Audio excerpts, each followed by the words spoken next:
Capítulo 35 de Uma família inglesa, cenas da vida do Porto de Júlio Diniz. A sentença do pai. Manuel Quintino, ficando só na presença do patrão, não se sentia à sua vontade. Foi por isso com verdadeira satisfação que recebeu um recado de Cecília a pedir-lhe que a acompanhasse a casa. Despediu-se de Mr. Richard, a quem dirigiu, pela segunda vez, mal formuladas desculpas que o inglês recebeu com afabilidade e ao mesmo tempo com ares de quem preferia não ouvir falar mais em tal. Manuel Quintino foi ter com Cecília, que estava na outra sala com Jenny. «Cecília, perdoa-me se duvidei de ti», disse ele com a voz sufocada.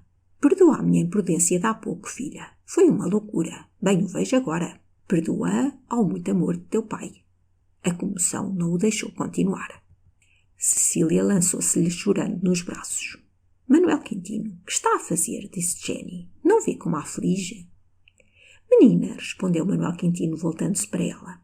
«Perdoe-me também se pude imaginar que a sua proteção de santa, de verdadeira santa, Miss Jenny, que essa sua abençoada proteção podia deixar-se vencer. E, por quem é, não se esqueça de velar por ela, por minha filha». «Mais valiosa proteção encontra Cecília em si mesma», respondeu Jenny. «É um coração forte».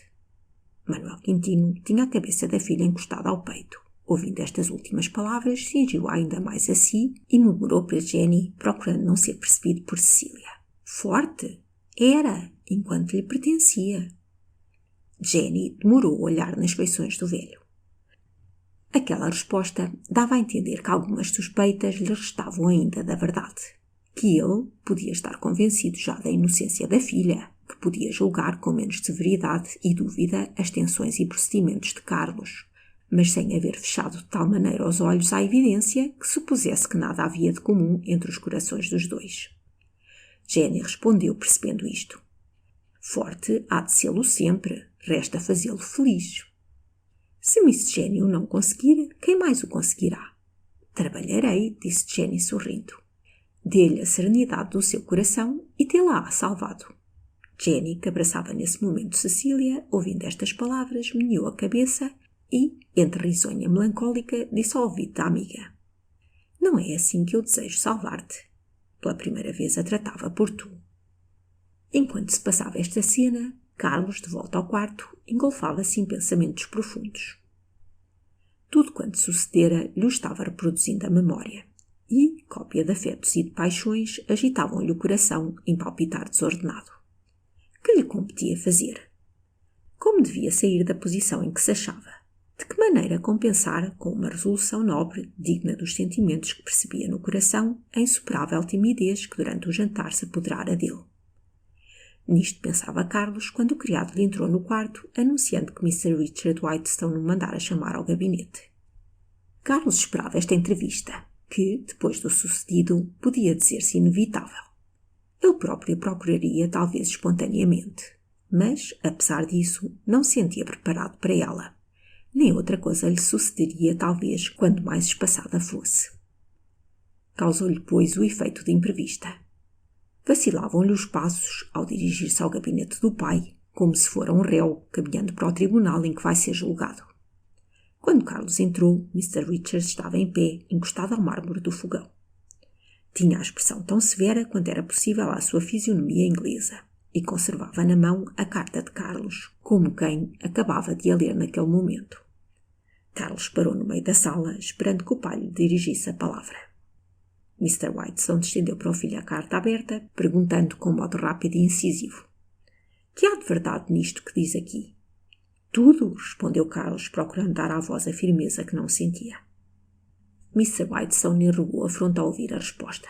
Fez um leve movimento de ombros e de lábios e, passando a carta para o filho, apenas lhe disse.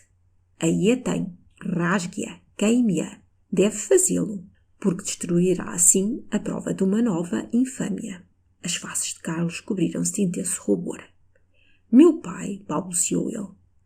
«Repito-o, de uma infâmia», prosseguiu Mr. Richard com redobrada acrimónia. «Não sou eu o primeiro que lhe o diz, e se já se calou vergonhosamente diante da primeira acusação, não é muito que escute a segunda com a mesma humildade». E, acabando por dizer isto, pôs-se a passear no quarto como costumava quando assim exaltado e continuou. «É falso orgulho esse que, todo se alvoroça ao ouvir uma palavra e com tanta facilidade se conforma, ao que é bem pior, à feia ação que ela exprime. É orgulho de teatro. Não compreendo de veras. Carlos respondeu. Eu posso estranhar que a acusação me venha de quem me devia conhecer melhor e de quem não está dominado como o primeiro que me acusou por um excesso de paixão violenta, mas desculpável. Estranho e lamento que, no curto período de alguns dias, tenha já ouvido 2 vezes de meu pai a acusação de infame. Mr. Richard, que enquanto o filho falara e aumentando a velocidade dos passos com que media a sala, parou repentinamente neste ponto e fitou Carlos com um olhar cheio de fogo. Estranha porquê? Faz favor de me dizer? Não apontará algum nome mais exato para dar às suas ações? De veras que não sei. Julgo que não quererá arguir-me de demasiado severo. Repito o que já lhe disse no outro dia. Tenho sido em excesso benevolente consigo. Tenho fechado de propósito os olhos a muitos desvarios seus. Desculpar-lhes com o verdor dos anos. Mas ações há que nem a crianças se desculpam.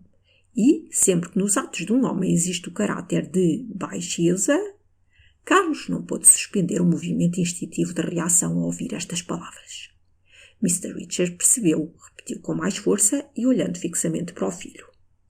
De baixeza e de vilania. Em tais casos, é criminosa a indulgência e nunca é demais dar severidade de opinião contra esse homem.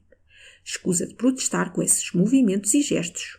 Mais severamente do que eu, o acusava há pouco a sua própria consciência, obrigando-o a calar-se e a baixar a cabeça diante de arguições daquele homem, que tentara desonrar. Eu já lhe disse, senhor, acudiu Carlos com veemência desusada para o pai, que tudo quanto escrevi nessa carta é verdadeiro. Seria imprudente, fui de certo. Disso me acuso eu, mas diz-me a consciência que estou sendo severamente julgado e, por isso, era bom que a sua consciência tivesse acordado mais cedo. Escusava de ter deixado que da boca de um estranho e diante de testemunhas caísse sobre o nome de seu pai e de sua irmã uma acusação grave e que nós mentíssemos para o salvar. Esses escrúpulos vêm bastante tarde, deve confessar. Carlos curvou a cabeça e ficou silencioso. Mr. Richard ficou também algum tempo calado, depois prosseguiu. É verdadeiro tudo quanto diz nesta carta? Lembre-se de que ainda há poucos dias marcava nesta mesma casa, na casa em que habita a sua irmã, entrevistas a... Carlos não o deixou continuar. Peço-lhe que não renove essa insinuação, senhor. Já dei a minha palavra em como ela era injusta. Não posso oferecer provas mais convincentes, mas custa-me de veras ver que me recusam esta. No dia em que sucedeu o fato a Calude, nesse dia em que pela primeira vez ouvi o epíteto de infame da boca de meu próprio pai, já eu me sentia bem outro do que tinha sido até ali. Creia-me, senhor, não é uma vã inclinação, um efêmero capricho de rapaz o que sinto por Cecília. A única importante mudança de caráter que tenho experimentado na vida operou ela sem uma palavra, sem uma tensão formada, sem denunciar um desejo. Adivinhei-a, talvez, mas não que ela se me revelasse nunca. Cecília só de per si conseguiu, e será sem esforço, o que nem as repreensões de meu pai, nem os conselhos e os pedidos de Jenny haviam conseguido nunca. Por isso, creia na sinceridade dos meus pensamentos para com ela. Por isso... Mr. Richard escutava o filho com manifesta impaciência. Parecia-lhe que lhe seria quase tão desagradável o ver Carlos conseguir justificar-se, de maneira por que estava fazendo, como persistir sob a acusação de menos leal que lhe tinha sido feita. O amor próprio de Mr. Richard, porque, enfim, é forçoso confessar que Mr. Richard tinha amor próprio também, não se sentia muito lisonjeado com esta sincera paixão de Carlos por Cecília, a filha do seu guarda-livros. Um enxame de preconceitos alvoroçava toda esta ideia. Preconceitos que a razão clara e forte de Mr. Richard se pejaria de reconhecer como legítimos, mas aos quais, sem o saber, se sujeitava. Eram de diversas ordens. Preconceitos de inglês, primeiro que tudo. Nunca é com absoluta indiferença que o filho da Grã-Bretanha vê uma mulher de outro país roubar-lhe o coração de algum dos seus parentes.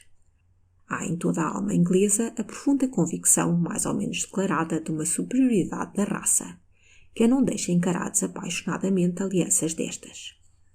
Depois sobrevinham os preconceitos de comerciante, o qual, por mais consideração e estima que tenha por um guarda-livros, não pode todo enolhá-lo como de natureza igual à sua, e não se lisonjeia demasiado com obter nora ou genro em casa dele.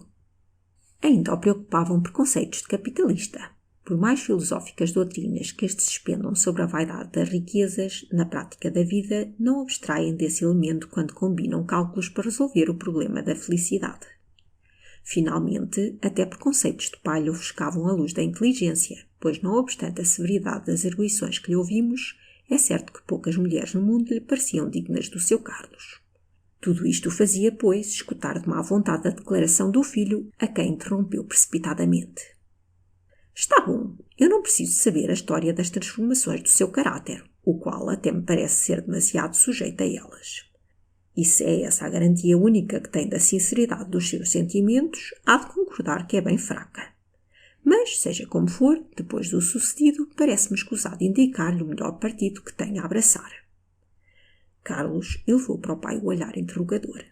Mr. Richard guardou por uns instantes silêncio, depois acrescentou. Dentro em 8 dias sai um vapor para Londres. Mas... Mr. Richard fingiu não ouvir a interrupção e continuou.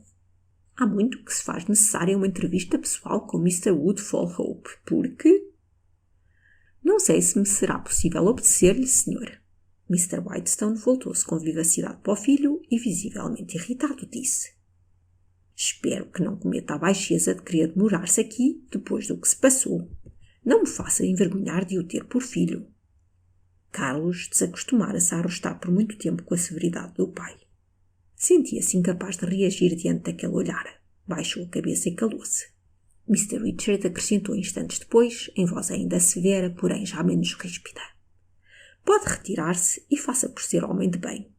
Há erros que deixam vestígios que nunca se apagam mais. Respeite as famílias, porque o contrário é desonrar a sua. Se lembrasse de que tinha uma irmã...